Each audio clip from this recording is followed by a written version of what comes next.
readjusted. I kind of put the camera like right here in the middle, so it's like we're not all scrunched up and whatever. So, but we are now live on Facebook, YouTube, and Instagram. And this is Yatta Debates episode 21. How you doing? Oh my God, I can't fix this. You completely fine. It's fine right there. Okay. What's going on, Jane?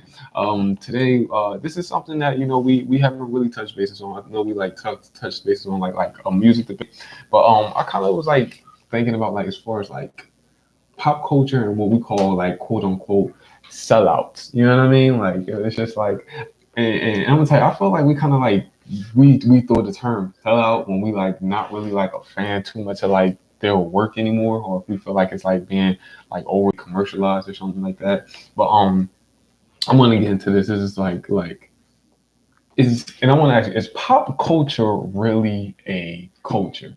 Like when we say like pop culture, you know what I mean? Because like when I think about like culture, I feel like it has like some kind of like specification to it. You know what I mean? Like it's something that like ties into it. And when you see like pop culture, it's just like, okay, what really ties into pop culture is just like what, just mass appeal. You know what I mean? Like when we really think about it, like so. It goes off of mass appeal, based off of like marketing. So like your airwave plays and stuff like that. Like that's pop culture. Like you'll notice that people who are quote unquote sellouts still get played on like 3 different radio stations. Like their song will get played like 100 times, 100 spins all the time. Whereas like music that needs to be played will get tossed to the side or get tossed like a frisbee or something like that. And see, this is my gripe with it. And it's not. And I'm gonna say this. I'm gonna do this as a disclaimer. I am not against pop culture whatsoever. But what I will say is it's just like I kind of feel like some things are in a sense like force fed. And I'll use this example, right? Wale and Jeremiah on Chill, right? I don't think it's that good of a song. I'm gonna be honest. Like I don't really like. I feel like there was way better songs on the album, but one of our friends who I shall need not be named, we deeming these things instant classics, instantaneous classics over something that I'm personally felt like, okay, like this isn't really anything that I'm like hype over. Like, you know what I mean? I'm just like, okay, like I'm like, what's appealing about this? You know what I mean? So it's just like when we talk about pop culture, the only thing that really has going for it is just like mass appeal, and that's like the separation we talk about, like good songs and hot songs, or good movies and hot movies. They always say it's the hottest movie of the summer. It might not necessarily be the best, but it just means like in terms of that, it's just performing, it's doing the most numbers. But it's just like, how do you feel about that? Like, how do you feel like is there some kind of justification to say that like because this amount of people say it's good, or this amount of people go to see that, it's just like it has some kind of weight to it? No, in a sense, because just because a whole bunch of people say something's good doesn't mean it's good. Like there's a lot of people who think a lot of artists that are hot right now are great, and I'm just like, Karen ain't many artists. Like, let me ask you, what do you think about Lil Baby? You really gonna ask me about Lil Baby? I'm asking. I really like Lil Baby. I like him. I do. Wait, hold on. That's why I can't really say much about this. Let me ask that question again. I like Lil Baby's music. I do.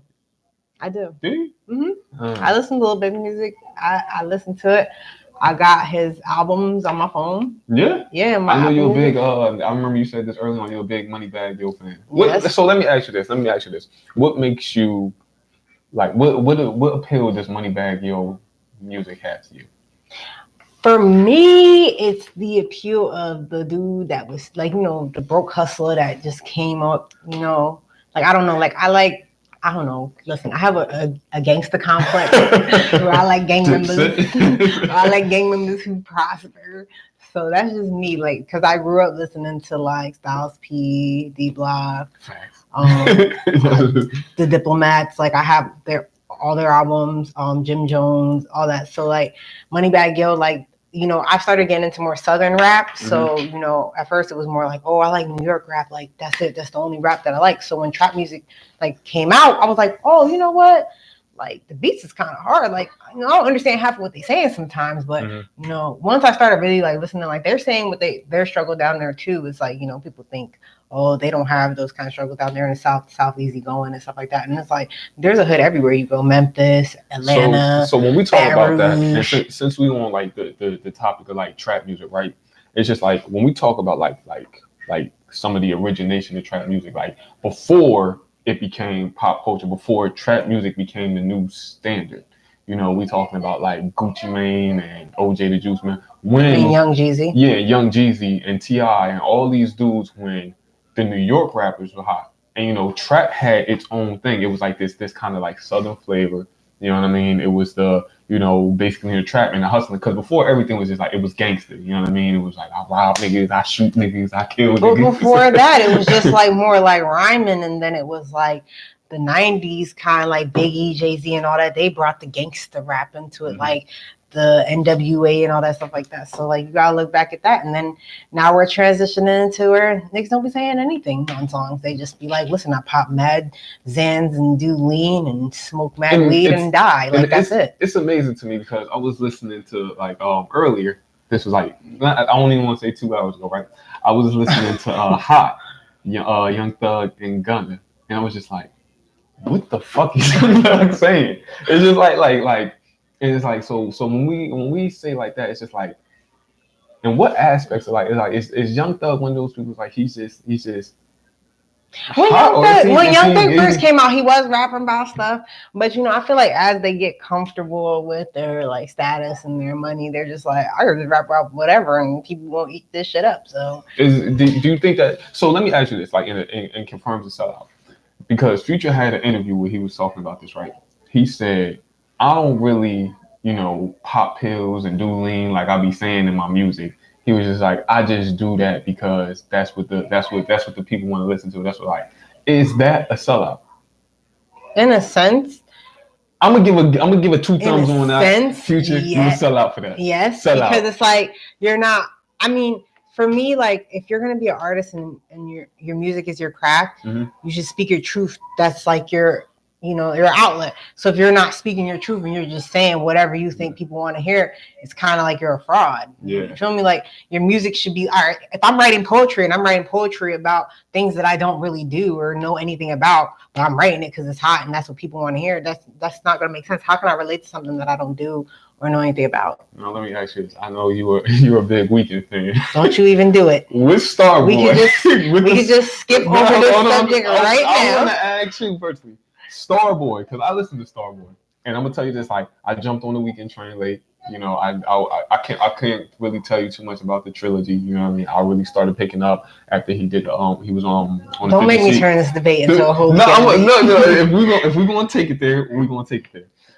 So I didn't think I don't really think I like really started checking for the Weekend after until like Earned It. Like I heard of him and I heard some of his songs. Earned It. Oh my God, you were late. Super late. I know I'm not gonna lie, I was super late on that one. But yeah, no, it's just like I'm like, oh, I like this song. I'm like this is hard. This is hard. Like there was so many other songs before that. Where were you at, in a cave? Who was I listening to at the time? I don't know. Cool Love came out. Freaking what else? Now I remember Cool Love, but even still, it wasn't anything where it was just. Remember like, You came out before that. For me personally, though, it wasn't for me. It was just like what other song? That Ariana Grande Love Me Harder was out. Like where were you at? Where were you at? I feel like Mar, like when he went to Willenburg, like where y'all niggas was at? Like where was that when all this was happening? I wasn't me specifically, like I wasn't checking for him. But like I said, he had a core fan base like you, people like you, that was like really on top of his music like early. And it's like for me, it wasn't until like. And disclaimer for a lot of people that don't know, a lot of his music is actually just re-released music from his older music that he's made that he just redid and just used the same words and just put it on a different beat. So and boom. So back to my question. When Starboy came out, that's when he transitioned. I wouldn't say sold up. All right, so I'm gonna say this as a Weekend fan, as a diehard OG EXO fan, that before the Weekend got signed, he was very like he was an artist. Like that's how I'm gonna explain it. Like his music was his feelings. Like that's the music you go to. Like if you was going through a real bad breakup, or if you was just going through it in life, that's the music you would turn to. And people would be like, turn that sad shit off. And then when you know him and Drake had fell out and he got signed to his deal, I think with Columbia or whatever major record label he did, they wanted to redo his image. So his image then was like, you know, he was growing his hair and it was just like wild, and he wanted to do his own thing. And a lot of the Weeknd's videos are symbolisms to his growth in the music industry, which is why I won't say he's a sellout, because he acknowledges all the phases that he's going through in his music, like in each video. Like each video leads up to a different transitional phase. So that's why I can't say he's a sellout. Like, yeah, he makes albums for what he thinks people will want to hear, but the real OG fans, we get our music from him, like the music that we want to hear from him. Like he'll release it on like either SoundCloud, or he'll release it he'll send it through like the EXO emails, things like that. Like we'll get music through like the EXO groups and stuff like that. Like we'll find new Weeknd songs before anybody else will even know the Weeknd song is out. Like we know like that, like within 24 hours we already know. So it's like, you know, it's kind of like he hasn't lost that touch, but I think he's still adjusting to his stardom.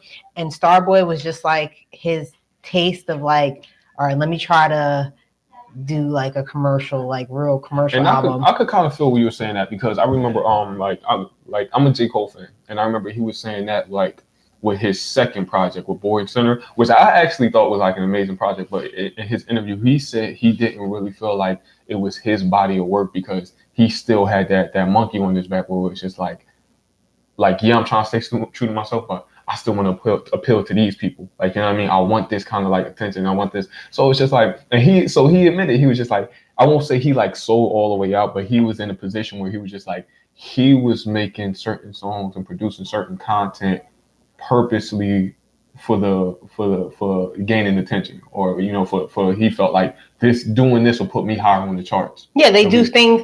They do what record labels do to artists is they'll be like, all right, you can have like one ballad, one whatever, and then you got to have one song that we can market for your EP or whatever. And that's what he was saying. That's what you do. Like, and that's what they do to everybody. That's why independent artists, they can put out whatever they want, whenever they want, however they want to do it, whatever song. If they feel like they want to sing the same song 80 times, they could do that. Look at the baby. The baby puts out. The baby don't even let the beat start, and he already is rapping on it. I remember they said that. But so when we talk about that, and I think there's a clear-cut difference too, because like you said, there is a point in time, and this happens to every artist, and we should expect this from every artist. It's to the point that when they gain like a certain amount of notoriety and monetary success, that they're not going through those same struggles, so they have to find a way to like reinvent themselves. Like I wouldn't expect an artist that's like, you know, finally signed and finally out the hood and finally, you know, in Beverly Hills and going to all these different parties. I wouldn't expect that person to still be rapping about the struggle. You know what I mean? Like, I'm not going to be like, yeah, I'm on the block 24. You know what I mean? Like, no, like. But Jay-Z still doesn't. He hasn't been in the hood for like almost 40 years now. Well, with that, like his content has changed. He's still rapping about like, oh, I used to, or I came from this and I do that. And granted, yeah, it's like, you know, it's a different time change for him, but now it's like to the point, even when we go like down to the 444 album, he really is talking about the things that's like surrounded like around his life now, like, you know, making those kind of big investments, you know what I mean? Or like having a different perspective, but he's not talking about like, oh yeah, I'm on a block playing King or da-da-da, or like, you know. So it's like really like I like struggle music, so that's just me. So what do you do when one of your favorite artists finally do get comfortable? And I can say this like for me, so I can test. I'm gonna sit here right here, Kung Fu King, Kendrick Lamar, greatest of all time. I'm just gonna put that stamp right there. I can see like the transition in his music, like with like the Damn album. But what I like about his is like he still, I feel like, brings himself from like a raw place with like songs like Fear and Feel and Take Me an Element, you know what I mean? Well, I've been playing Element heavy this whole week. And that's what I'm saying. So it's just like, because I had to slap a couple pussy niggas. Feel me? So for him, even when we hear a song like Humble, I don't think that's like him selling out. I think that's more like him taking like a different creative approach. Like, all right, let me try. But then also you gotta think about it. Like when these artists first start off, it's literally just them and their craft. Mm-hmm. And when they do get signed, or if they do start developing a following, mm-hmm. they build teams. So then they have all these different ideas that are presented to them in different ways and different things like that. Look at Cardi, how she's developed as an artist, how she first started. Like nobody believed that she could rap. They just thought she was just going to be like, oh, some other person from Love and Hip Hop. And she blew up because she actually can freaking rap. And it's like, you know, one thing I did notice about Cardi, like I love my girl, I love Barty all day, but her rapping styles on a lot of her songs aren't the same. Like at all. Like it's not consistent. Like it's more consistent to the song, and if it's like a cover song, like if she like borrowed the song from somebody or something like that, the flow will be similar to the original song versus her flow. Which you know, if you listen to her older mixtapes, you'd know like her original flow versus the flows that she does with her commercial music. Like the song that got her hot, off of the Kodak song. If you listen to them, like Flocking and her song, like it's almost like the same thing, like the same flow, everything. So to me, it's like artists, I don't know, they just do things to, you know, garner that attention. And that's what we were saying. Like, remember when Designer had his big hit, and it was just like everybody thought it was Future. Yeah. So it's just like. So and this is why I'm like bringing this like to your attention. Can we really say that pop culture is really like a culture in itself? Is it just like, or because like. And in a sense, anything can be popular. Chicken sandwiches right now are fucking popular. Like, I'm still not getting one. I have no desire to get one. Like so, y'all let me know how that goes for y'all with y'all black eyes and all that. But I'm not getting one. Same thing, even with like, you know, for like the Marvel movies. You know, it was just like a real big string of like, you know, Marvel movies, and it was just like, even though some of them.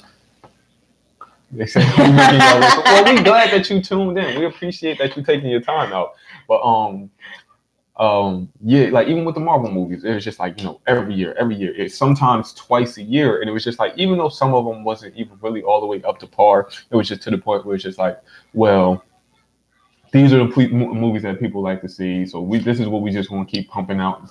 Well, with Marvel, since you want to bring Marvel into this, the second thing that you done brought into this, I had to have agreements with Marvel. They're trying to tell a story, so you can't understand one movie without the other backstory behind who they're about to bring into this movie. So they have to kind of bring out that person to bring this in to make it all make sense, because you can't just come in and be like, wait, where did he come from? Where did she come from? Or who is that? Like, but I think, and this is what I'm saying, like my kind of gripe with it a little bit is that I feel like they should take a little bit more time. And I understand they might have like this whole kind of grand scheme of how they want everything to play out, but it's just like, it was like, I forgot, I think when Black Panther came out, it was like Black Panther came out and then Endgame came out like right after. It was like February, April. You know what I mean? Like the same year. Not Endgame, Infinity War.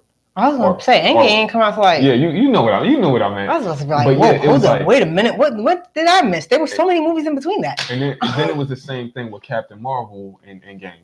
But they needed that, because if you didn't have the Captain Marvel movie, how would you know that she was supposed to help us save us from Thanos? And she didn't, which made no sense in itself. Like, why would they even waste our time like that? But in the sense, you know, they did give us that to show us Captain Marvel, basically the history of Marvel and the Marvel Cinematic Universe. So that's what they were trying to, like, you know, introduce and basically show like how the Avengers are going to go now, because majority, like a good couple of them are dead. So and this is my like and then we got a new freaking Captain America who's freaking black. but again, and this is my thing about it, but it's just like to the point, like when they make movies like that, right? Are they doing that? Be like, they saying, or in their mind, do they already have like, yeah, this is going to be an amazing production, or is it like, yeah, just get it out there so we can hurry up with the rest of the story? You know what I mean? Like, and that like it depends on who directs it, really, honestly and truly. Because there's certain directors on Marvel movies who have made like even like X-Men movies great, and then there's certain directors and producers on there who have made them like you'll forget that it even came out. So it really depends on the production team on the movie and what like time they spend on the movies. Like the older Marvel movies, you notice how they spent a lot of time and detail and getting the backstory out, and then they would get to all the good stuff. Whereas now it's just like, all right, backstory, action, put it out, put it backstory, out, put it out, put it out, put it out, put it out. But and again, and it's just like it seems like, let's say take like the Saw series for example. I just feel like they just kept regurgitating movies just because it was like the thing at the time. It was just like at one point I'm like, y'all should have just stopped. It was just like it was no. Honestly, It was they should have no stopped need. with Fast and Furious. And another one again, and they kind of like took that play on like yeah, and I mean Fast and Furious was never really like an amazing movie. It was like it was always just something to watch. It was just like again, people. This is what people are familiar with. Let's just keep regurgitating these movies. I don't like sequels of certain movies. Like I honestly feel like if a movie is good enough to where it ended like good, leave it alone. Like when they were talking about doing like the White Chicks sequel, I wanted to scream. I was like, please do not Just make leave it a alone. sequel of this. Let it go. Just please don't make no more Friday movies. Just let us enjoy the classics that we have. You see the Lion King remake? No, like See now, I want stop no, it. Stop it. no. I enjoyed it. Did I think it was going to? Did I? But the thing is, I didn't go in there with the expectation that it was going to be better than the original. I took it for like this is a remake from my childhood. Let me see the experience in close to real time, as close to real time as we can get. And I found some appreciation for it. The only thing that I would say that I had a serious gripe with was Childish Gambino and Beyonce's duet because she clearly overpowered him on so many levels, and he was just completely not needed there. But the rest of it, people was like, oh, you know, you can't see the emotions on their face. Well, it's just like that comes with yeah, like, it takes away from the animation of it. Like if you're gonna do all that, y'all should have just stuck to keeping it on Broadway. Lion King on Broadway is amazing. If y'all haven't seen it, I have seen it. That it yeah. is amazing. Yeah, Oh my god! if you get the chance, go see That's that. one thing. Like get that off your bucket list. Lion King on Broadway is amazing. She said you can hear the kids. It's okay. Look, this is all of them are here, by the way. All authentic on Yatta Debates. We go with whatever's going all on. All of my babies are here. So with that, do we have any do you think like movie sellouts? Like do you think like it's anybody who's just like, you know, they kind of like played in a role that you feel like, yeah, you shouldn't have did that. But let's say like I remember in Samuel L. Jackson said that Beyonce is not needed in any movies. I'm gonna just say that. That was she is not needed. She was going back to the you ain't like her in Cadillac Records? No, you know what movie really did it for me? It was that movie. Oh my god, what when her husband was the obsessed movie, whatever.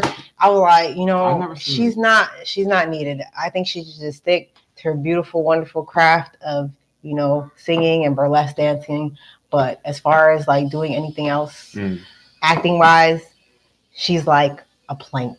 I'm gonna, since we want to stop it, I'm gonna ask you this: is Kanye a sellout? Yes. Like, why would you even ask me that? Like, yes, Kanye is a sellout. Kanye does what Kanye needs to do to keep himself relevant. Like, that is some typical, I'm sorry, Yatta, I'm going to say it. You know what I'm about to say. That's some typical Gemini shit. Like, y'all got to do it to me. Because I don't understand. But all the things, all right, so Kanye makes a rap, right? Talking about gold diggers and all this shit like that. Then you go and marry Kim freaking Kardashian. Like, hold on, let's go forward. 2018, right? I'm gonna quote a Kanye. He said, "When you get on, he only gonna ask for a white girl." What did Kanye not say this? I'm gonna do a more recent one. And Kanye, you did this to yourself. I fucks with you, homie. But he said, the MAGA hat. No, 2018. I'm gonna quote a lyric. I'm a sick fuck. I like quick fuck. Don't he do promotions for Jesus now? Don't he do church? 2019. Jesus is king. So, excuse me. Again, that is, and if anybody disagrees with me, it's some typical, I'm sorry, I don't mean you was a different Gemini, but the rest of y'all Geminis, y'all got to answer for Kanye. K-Dot chill. He be chilling. I think he might be on the cusp or something. But see, and that's the part that I like, that what I say about him like reinventing himself. It was just like, you know, he did like his whole Kung Fu Kenny kind of thing, and it was like K Dot, and then like even when he did I Love Myself, it's just like he tried something different, and that's why To Pimp a Butterfly is actually one of my favorite albums. And this is where I talk about me like being a fanatic, because like I will actually like really go back to these songs and analyze them like down to the beat, to the reverb and the engineering, production, how they said things, how they like did certain wordplay. And I played that album like for 2 months straight in my car. It was like wow, you sound like me when I was playing Kissland when it first came out. Like right. when I first heard Kissland from The Weeknd, like that was his first commercial album, by the way, because they remastered Trilogy. For those of y'all that don't know, when he got signed, which the whole signing thing was a whole big thing between him and Drake, because they wanted him to go into Young Money, but I feel like Young Money wouldn't have done The Weeknd no justice. Look what they do on Party Next Door. Look. Yeah, Party Next Door is actually a really good art. Actually, but the OVO team now they're coming up now. Like they're starting.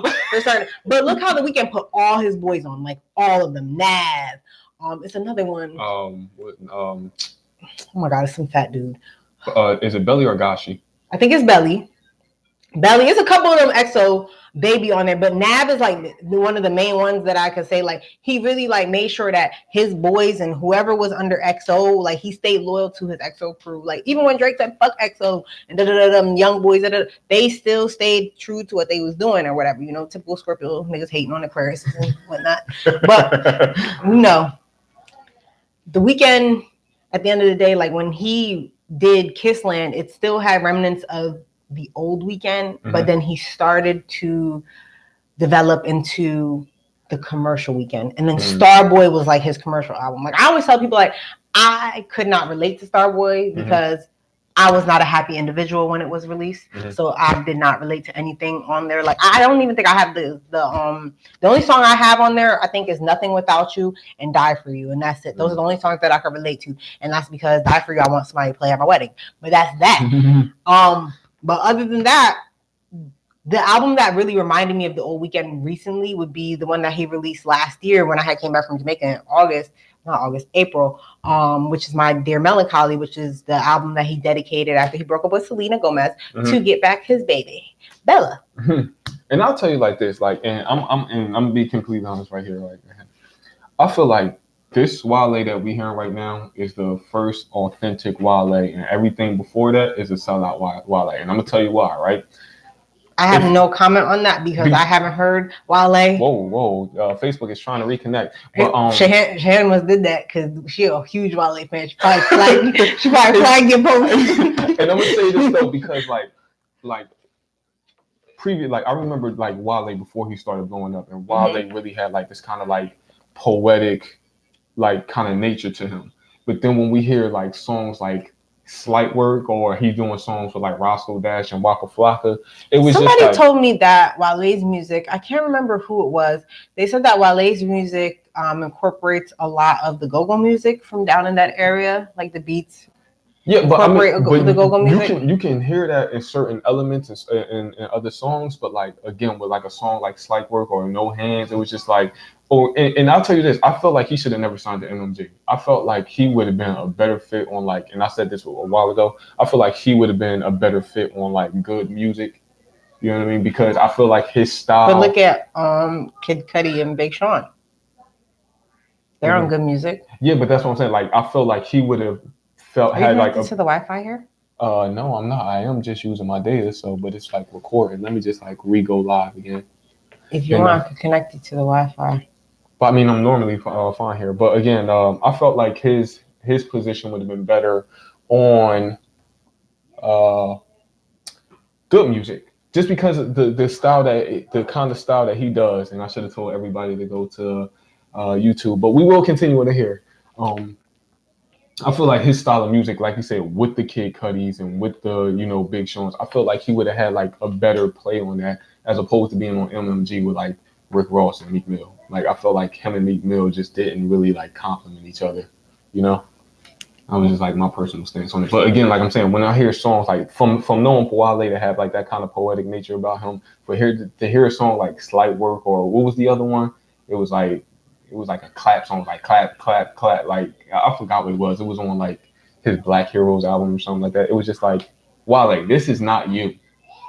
This is not you. So it was just like when I see something like that, that's why I gotta sit there and call him a Maybe I sellout. might have to go live on Facebook. Let me see. But no, I'm fine. But yeah, that's why You sure you don't need I should be fine. It the was probably Wi-Fi? just something with the connection issue. Y'all, we always have something interesting going on here. It's never not any technical Until we difficulties. get the Some random people cooking in the background, random babies crying. yeah, you know what it's saying Yeah. low network connection. So let me just connect him to the Wi-Fi. I don't understand these phones. Y'all know I don't understand. But yeah, so like when we talk about So how do I do that? it should pop up. So yeah, when we talk about things about like as far as like people being sellouts, this is like that's just one of the things that we got to look at because I know that he wasn't. I'm like this isn't really Wale. He was just like he's just doing this for the attention, So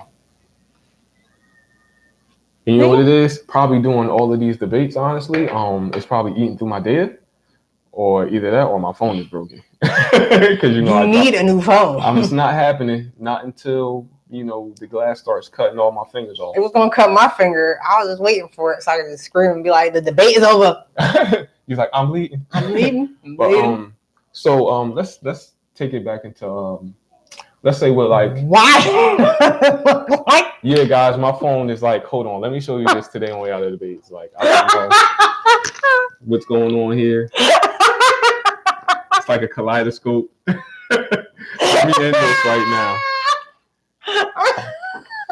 So stop, we live. Kid. Oh. Alright, okay. I'm supposed to be serious. Alright. Look like that. Stop Oh my god. But so when we also talk about pop culture, let's go for like the sense of like fashion. So remember when Future first came back and they were really the ones wearing like the Supreme box logo stuff and everything like that. It didn't really like garner the attention that it did. And Champion too. Yeah, and it's just like again with Champion.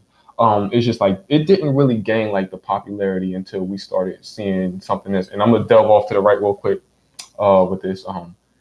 They had this thing where it was just like they called like quote unquote pop culture experts, and it was like actually a position. It was like these people would actually go out and see things that was like up and coming or on the rise, or they seen had like a lot of local attention, and they would bring it to like the main outlets like Complex and The Source and all these super big platforms, and it was just like we need to jump on this before anybody else. And like that's kind of like how like I guess like this the pop culture is like spawned. But going back to the Supreme, it was so bad to the point where Supreme was just like testing the waters. They was like, let's see how far we can go with this. They actually had a brick, physical brick with the Supreme box logo on it, and sold it for like $30.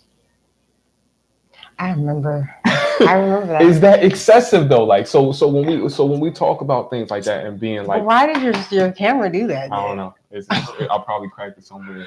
But so when we talk about that, it's just like, well, does that justify like once you gain that kind of level of popularity? Because it's really just a white T-shirt and it says Supreme. I know. Like I know. Even hats. How do you justify that? Like I can understand like if that's because it's like all right. So with the age when we went back, remember when we talked about the age of technology and social media and influence and social media influence? All right, think about all the things that pop culture has influenced with us. Like it influences our way we talk, the way we dress, the way we wear our hair. Like, all right, think about it. Just 10 years ago, women used to be ashamed to like wear wigs. Like we'd get a sew-in and be like, "Now it's my natural hair," and knowing damn well that weave came from somewhere in a factory in China. And now it's like everybody's wearing wigs because celebrities are wearing wigs. And it's like, you get one person to do it, and then everybody's doing it. You wear one somebody wears one color or wear one this or does this or wears that. Now everybody wants to be like them. We're just trying to emulate the images that are being portrayed to us. I'm about to come at you for a second because those square sunglasses, I'm gonna let you know right now, I hate them. And I remember a couple years ago with that meme, y'all was dragging Shorty through the mud I don't know why. The one with the she had like the camera super close and she had like the real thick frames, square frames. And now I see y'all wearing them, and I'm just like, I wasn't a part of that because I do my own thing. Like I wear my own stuff and do my own thing. Like Shelly, I hate those shades. I love my shades. Okay. I seen a picture where like when you was at the museum, and it's just like I'm just like those fucking shades. Oh, so you didn't see them when I was in Atlanta with those shades on then. So yes, I do love those shades. But I have different styles of shades, but I have to find like it's all about frames that fit your face. Like so, and those right now fit my face. And that goes back to the thing that we were saying, like just because you know it's popular doesn't necessarily mean it's good. Like the same thing with like the polos. It was just like polo was just like. Well, I remember rugbies back in high school. Y'all remember rugbies with the Uggs back in high school with the low Uggs, and y'all used to wear the rugby shirts and like the big jeans. Like a Annoyed jersey, man. So what was y'all wearing down here? I forgot down here. Around what time? Around like 08, 09. Baggy jeans. Yeah, baggy jeans. And rugby. Well, up where we were at in North Jersey, if y'all from North Jersey, y'all remember when we used to wear the rugby polo shirts with the baggy jeans with the patches in it, with the Uggs and the fresh doobie. I gotta see it. Somebody pull a picture up of this. I have one somewhere. Pull a picture up of this so I can see this. Probably somewhere deep in my Instagram. Oh man, I remember around here it was just like, cause like this is like around the time Soulja Boy was like he didn't just come out, but he had like this huge influence, and everybody was wearing like the t-shirts down to like here and the shorts that came down to your ankles. So it was just like, oh. You know what I really hated? The jean shorts, the pants shorts. They was like capris, and it was big and baggy, like you could jump out of a plane and like fly. I had a pair of those. Why would you wear those? I mean, it was just a thing back then, and this is what I want to ask you. As far as that, I know you said like with celebrities once they see that, but do we kind of like create the culture, and then pop culture just makes it popular in a sense? Yeah, somebody will be doing something or wearing something, somebody popular will see it. And they'll wear it. Because think about it, Champion was in Walmart at one point. Yeah. And now it's like $50, $60 for a Champion sweatsuit. Where it's like it was in Walmart, it was like $10. Nobody wanted to wear it. There are certain things that they're not popular that become popular, and they become more expensive and things like that because now they're in high demand. Now everybody wants to do it. Now everybody wants them. Now everybody wants to wear them. Now everybody wants to do it. So it depends on the influencers and things like that. And a big part that we see is like, what is it, like Highest Nobody and like Hype Beast and all of these and kind of these things, and they kind of like really continue to push these things forward, but they aren't necessarily like the creators of it. They just like basically drift in everything that's popular. It's like Supreme this, and then whatever jeans they got on, and then they got on like Balenciagas, and Balenciagas are like ugly as shit, by the way. I would never own a pair. I'm not buying nothing. With like the Ray-Bans, and they was just like, oh yeah, I'm drifting. It was just like, nah, you just wearing like everything. A whole bunch of designer stuff that like, you've seen other people wear. Yeah, and it's just like, I don't know. I seen, I don't know if you follow Trevor Wallace comedy, but he did one. It was like the typical hype beast, and it was just like. It was funny. It was like it's the same thing with like Jordan. You know what I mean? It's just like people line up for like these Jordans. Is that fading away too? No. You think? I don't think. No, because I still see people post about Jordan releases all the time. Yeah. I mean, I don't particularly participate in that because I was never a sneakerhead to begin with. Because one, I couldn't afford that lifestyle, and two, even now that I probably can afford that lifestyle, I wouldn't indulge in it because it's like pointless. Like they're freaking sneakers. Like, yeah, it's like they got like this kind of whole concept where they buy the sneakers, they wear it one time, and then they repost it on eBay for like. No, they have like a whole like reselling thing. Like because I went to a store, like I did want a pair of I think they were 12s, some retro 12s. No, I wanted a pair of Bred 11s, and I did like they were red. I wanted the original ones from the 90s, and so I went to the store to get them. And online, I seen they were like $200-$300. So I'm like, I don't want to wait for nothing shipping and handling on. I was like, let me just go to the mall and see if maybe they have them. So it's this store that sells like the sneakers. The guy told me he was like $600. I looked at him like, do I look like $600? I was walk out there. Like I don't know. It's just like that's just like what do you do with like $600 sneakers. Like I would Nothing. Be, I would Like, be what are you afraid gonna to. do? I would be afraid to like wear them out. It's just like You don't wear them out. That's the point. The people who do those, they collect the sneakers. Hey, my friend, they collect the sneakers and like they either make like sneaker walls or like they'll wear them one time and take pictures in them, and then like they'll keep them, like they do like souvenirs. Like I know people who build shoe cases for their Jordans and stuff like that, or like they have storage containers full of Jordans and stuff like that. Like it's pointless. I don't think that's healthy. I don't think following that kind of like. But then again, people have collections of a lot of things that probably aren't healthy and normal and natural, but we collect stuff. People naturally are collectors. We just find things that are interesting to us and collect them. There are people who collect crystals. And I don't know if I collect anything anymore. I used to be like big on like Yu-Gi-Oh cards and shit like that, but now it's just like now that I'm older, it's just like I don't have a purpose for them. How do you feel about like, let's say like these pop fans? You know what I mean? And I remember Cameron said this a while back when him and 50 Cent was beefing. He was just like, oh, 50 Cent is like, he kind of doing this for the pop fan base. They don't really got like no core fan base or something like that. Like, how do you feel about pop fans? Because like I know people like, they'll really broadcast like, oh, this dude, he the next up and coming, he the next hot this, he the next that, this song about to blow, it's gonna be this, that, and the fourth, but then next year it's like somebody else, and then they have like a whole new favorite artist. Like, now I'm listening to this, that, and the fourth. Because people follow the hype. So it's like if you don't develop your core fan base and you just are solely a hype artist, when your hype dies, so does your fan base. Look at Fetty Wap. Like, nobody's checking for him. He had an amazing run, and I can't lie, he did have like a nice formula. Thank you for putting Jersey back on the map, though. he did. Joe Budden, he was kind of iffy, and then him and Drake beefing made it so much worse because Drake was going so hard. Like, Scorpio men make things so much worse than it has to be. But you know what it is for Joe Budden, and this again, when he originally came out, he was another one that he just wasn't going to go for that kind of. That thing. And then also he was battling his demons with his addiction and things like that. So a lot of things interfered with Joe Budden being as great as he could be, because if you do listen to Joe Budden's music, he is a dope artist, like all around, like his rapping, like everything like that, like his style, his flow, everything. Like, oh my gosh, my sister used to be like a huge Joe Budden fan, so like I was forced to listen to him.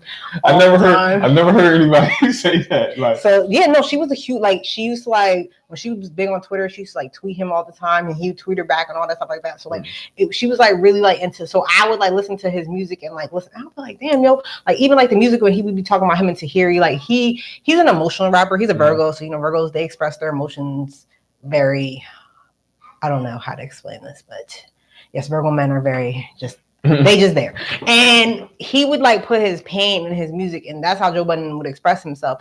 And his music didn't get plays like on the radio, and that's why I'm glad that his show is prospering the way it is, because it's like, okay, all right, he made it, he put his foot in the door, he put his foot in the door again with Love and Hip Hop. He didn't try to put no new music out really like that, because he knew like, all right, this is not the avenue I want to take that's gonna make me the money. Because think about it, a lot of people who get into the music industry too, when we think about sellouts and they fall off, a lot of them don't even fall off. They go behind the scenes, because then they realize that there's more money in actually doing like A&R, producing, ghostwriting, all those other things, than being the front artist. Because when you're the front artist, all those people that I just named are getting a cut out of whatever you're making from your shows, from your sales, from all of that. They get a cut out of that. So you get the last of it.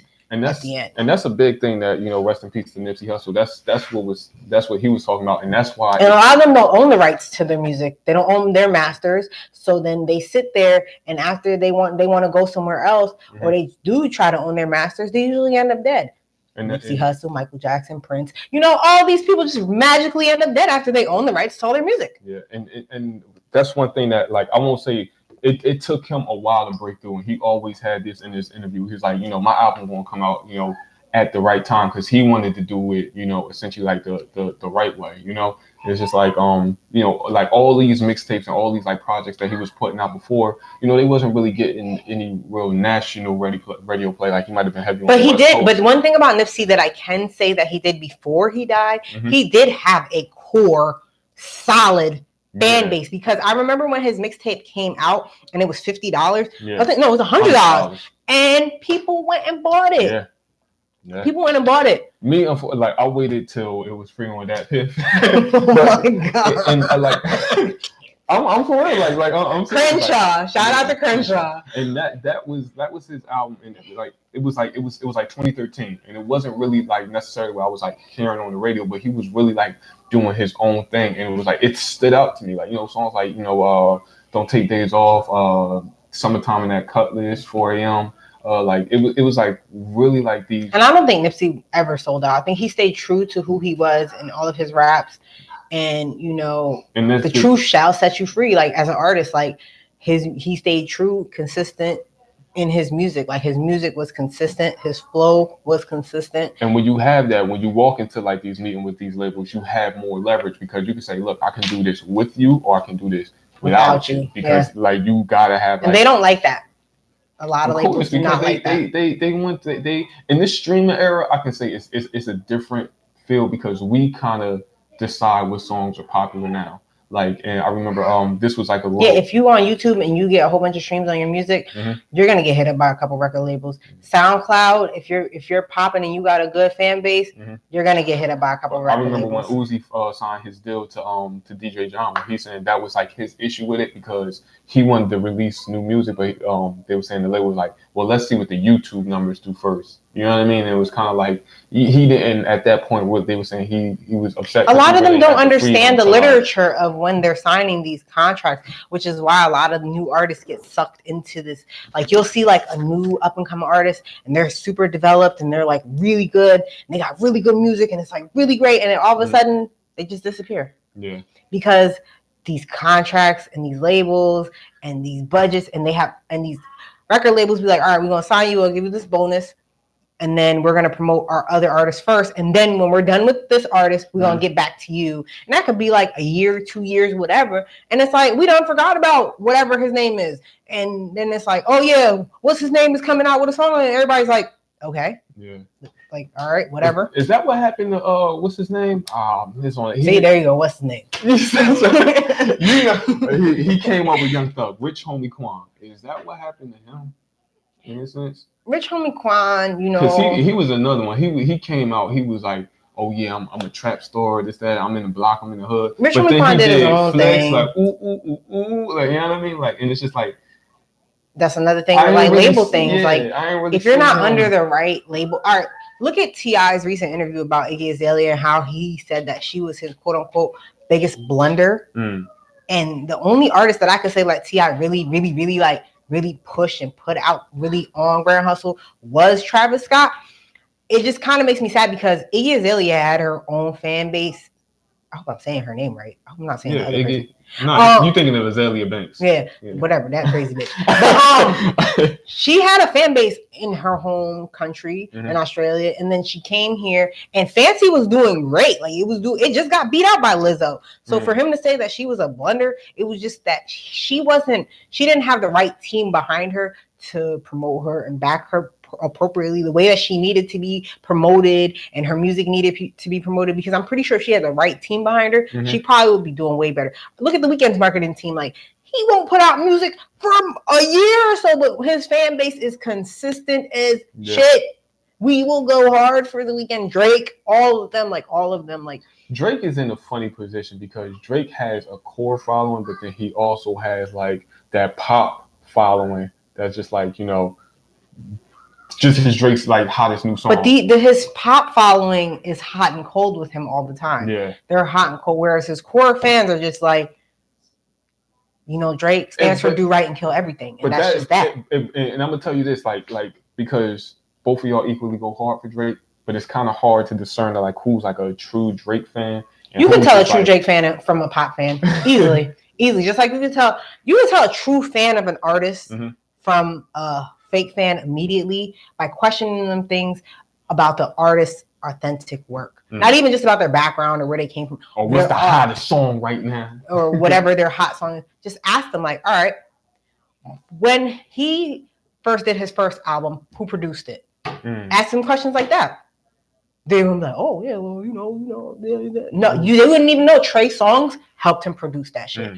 A lot, like, again, you have to really know your artist. That's why I said, like, if I'm gonna say that I am a fan of somebody, I know what I gotta know about that artist. I'm gonna ask one of those pop Drake fans. I'm like, what's his first song? If they tell me Hotline Bling, you might as well just walk away from that conversation. Like when people tell me about Weeknd songs, they're like, yeah, my favorite Weeknd song is some other something from Starboy or something like that. I just be like, all right, I'm head out, like just like that, because you're not a real Weeknd fan. You wasn't even there before the balloons. Like that's how deep it was. Because there was an album before Trilogy, which is Trilogy is a mashup of 3 mixtapes. For y'all that don't know, there was a mixtape that he made. He made The Noise, and then he made the Before the Balloons, The Noise. Then he made The House of Balloons. Damn shit. Now I feel like I'm not a Weeknd fan. It's a lot to remember. It is. He made The House of Balloons, Echoes of Silence, and it'll get back to me later. The third one. And that's what made Trilogy. And then he added more songs onto it. Like, y'all see me randomly post like random songs through Trilogy. Like, one of my favorite songs off of Trilogy is 28. And I resonate hard with that song because that song talks about, like, letting someone into your life and then they really just like kind of fuck it up for you. And you're like, damn, I let you into my home. Like, and you just really just was going to play my shit. Like, you might as well just stay where you was at. Like, why bother me for it? Like, and that's what a lot of his old music was about. It was like he was emotionally vulnerable and he let all these people in. So that's how he became emotionally dead. And I guess him being with his girlfriend now makes him feel alive. Him having the stuff that he has now makes him feel alive, because when The Weeknd was up and coming, he was homeless. Like, he was homeless. He was recording out of things. He would be singing different songs. He did not want to be famous. And that was one of the things that he said in previous things. He didn't even want to be in music videos. Like, they would feature him in songs and he would be like a shadow, or they would just have his voice playing in the background. But he wouldn't be in the video, or he wouldn't show up to the shoots because he was subconscious about his image as an artist. Whereas now he ain't everything. Like, he be coming out, he be doing Halloween costumes, all that. Like, he killed the Joker this year. Like, it's one of those things that, like, like once you start gaining that kind of, like, attention, that you just gotta, like, kind of basically have to run with it. I mean, but not a lot of people handle it. Look at Summer Walker. She's taking off because now she realized that this attention that she thought she wanted as an artist is not what she wanted. Like, now she's like, oh, I'm an empath and I can't deal with all this energy at once. And it's like, when you're an empath, you have to learn how to protect your energy. That's one thing. That's just something natural. You put a protection circle around yourself as an empath so that nobody's energy can penetrate your aura and influence in any way, shape, or form. So you saying that as an artist, and that is what you chose to do, and then all of a sudden you're backing out now because you don't like the attention that you're getting from it, is kind of weird to your fans, which is like. And I mean, you also got to consider that too. Like, once you hit that kind of level, it's just like you subject to way more criticism, criticism that wasn't even asked for. But that's like the risk that you kind of take. Now, I won't say the risk, but it just comes with the territory. I mean, even with this, like, we gotta respond to certain criticisms, like, oh, you guys should do this or should do that. It's just that, like, once you get up there, it's just like, you really have to have thick skin. Like, you got to figure, you got people dragging your name through the mud, or they corny, they suck, this, that. Yeah, you just gotta learn to, like, filter certain thing out. It's funny to me, like when I see people, like if the criticism isn't constructive, I take it as a joke. It's just funny. Like, I'm learning to get thick skin from this, because y'all know, like, I was never really in the forefront of nothing. Yeah. And it's like, and we had people coming crazy in the chat. Yeah, like, I'm glad to calm down now. But, even before that, before I started doing the debates, like, even with me, like, I had went from being basically kind of like an invisible person to, like, social media kind of famous in like overnight. And I didn't know how to handle that, because I'm the type of person where it's like, I kind of like to be a ghost. And for me to go from that to, like, people being like, oh my God, you're Shelly Belly. And I'm like, what the fuck? Where you know me from, dog? Where you know me from? Like, why are you calling me my Facebook name? Like, so it's like, like, for me to go from that, it was really, like, scary for me. So, like, I'm kind of afraid to become famous, because I wouldn't know how to deal with somebody who knows every detail of my life, like how I know every detail of The Weeknd's life and family. Like, I would be afraid of someone like someone like me. Like, I'm not even gonna lie. Like, I don't know if I do have fans or not. People always tell me, like, oh, I watch your page and you funny and you this, that, and the third. And I'm just like, what? Yeah. I I be saying anything. So it's like with pop culture, I don't know. I don't get it. Like I do my own thing, and I feel like if you're gonna in pop culture, is there's no authenticity in there, and that's where a lot of artists do fall under the radar with that, because if you're an authentic, true to yourself artist, you won't get as much recognition. Whereas if you're like a pop you'll culture get, artist, you'll get it, but you'll get it from like it won't be as you won't broad sustain it. It'll be as other artists are. Look at Nicki Minaj. Like how many times she done tried to do all types of stupid shit. And see, and that's what I tell people. It's just like, and that's the thin line between, like, I would say, like, experimenting with new sounds and really going like left field and saying like, okay, like I just want attention and money now. You know what I mean? Like you start getting lazy with it, and you start seeing that like people just start like that. What was it? Pink Friday 2, Roman Reloaded. It was just because she received so much backlash because Pink Friday was just like, it was like super pop centered. It was for like a demographic that her core following isn't into.